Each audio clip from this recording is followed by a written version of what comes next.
하루의 말씀, 오늘은 창세기 39장 20절에서 23절까지 말씀 가지고 함께 나눕니다.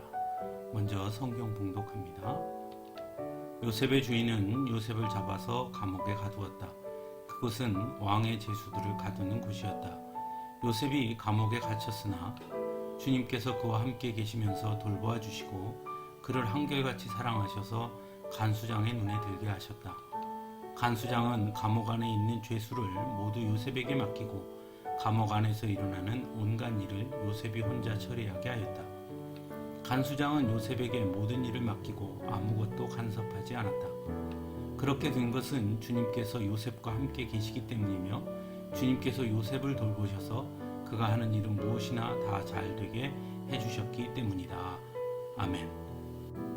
요셉은 억울한 누명을 쓰고 감옥에 갇히게 됩니다. 분명 보디발의 집에 있을 때 하나님은 그와 함께 하셨습니다. 하지만 그럼에도 불구하고 그는 더 큰 고난의 수렁으로 몰려갑니다. 우리는 요셉의 이야기를 보면서 하나님이 함께 하신다는 것의 의미를 다시 한번 생각하게 됩니다. 왜냐하면 흔히 하나님이 함께 하신다 할 때 우리는 아주 쉽게 만사형통을 생각하기 때문입니다. 하지만 요셉은 하나님이 함께 하셨으나 더 큰 어려움을 겪게 되었습니다. 그것도 억울한 누명을 쓰고 말입니다.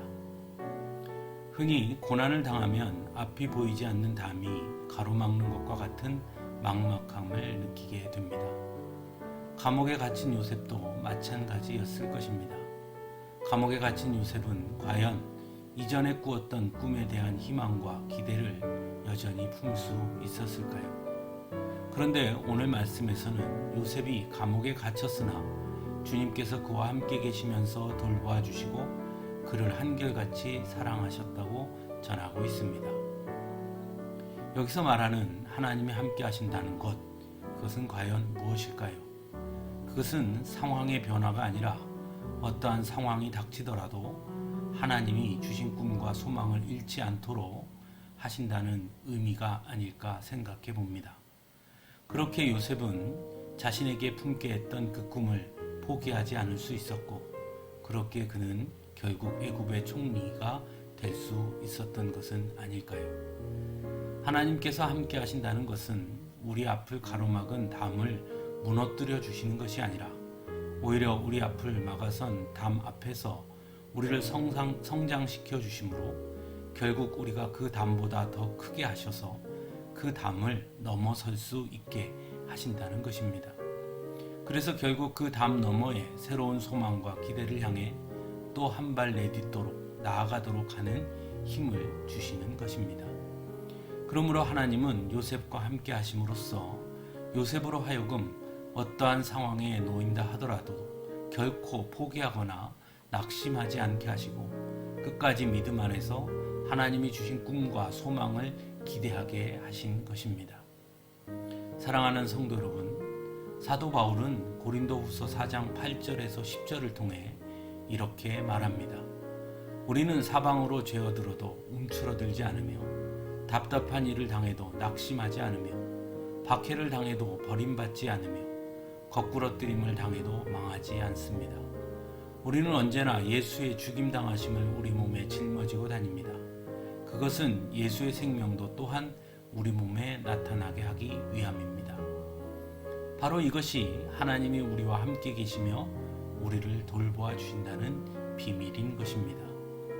그러므로 오늘 바로 우리가 이 시대의 요셉이며 사도 바울임을 잊지 말아야 합니다. 비록 지금은 우리 앞을 가로막고 앞이 보이지 않는 막막한 담과 같은 고난이 우리를 둘러싸고 있다고 하더라도 그래서 우리는 낙심하거나 포기할 필요가 없습니다. 그 자리에 바로 우리 하나님이 함께 하시기 때문입니다. 지금은 비록 예수의 죽임당하심을 우리 몸에 짊어지고 있는 것과 같이 고통스럽고 힘들고 아프더라도 결국 예수의 부활이 우리의 소망임을 잊지 말고 하나님이 주신 거룩한 꿈과 소망과 기대를 가지고 믿음 안에서 마침내 승리할 그날을 향해 꿋꿋이 걸어가야 하는 것입니다. 분명 요셉이 승리했듯 사도 바울이 승리했듯 우리도 마침내 승리하게 될 것이기 때문입니다. 함께 기도하겠습니다.